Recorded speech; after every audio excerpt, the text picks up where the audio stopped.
Do you need to replace the RAM on your Dell Vostro 5620? Well, I'm going to show you how.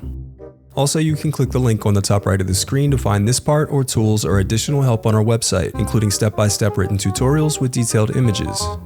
And now let's get into it.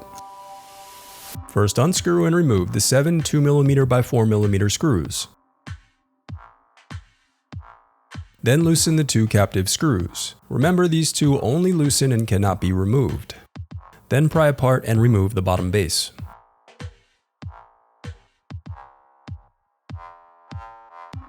Now disconnect the battery cable. Next, unclip the locking tabs away from the memory modules. Once they're released, you can slide them out.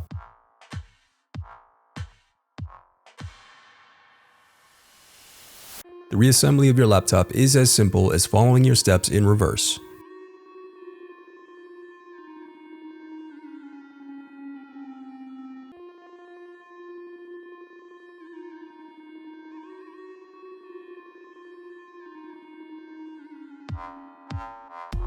If you still need help, you can visit partspeople.com and view printable DIY instructions to help you along the way. We also have playlists of thousands of Dell tutorials for hundreds of different models, so keep checking back. Thanks for watching.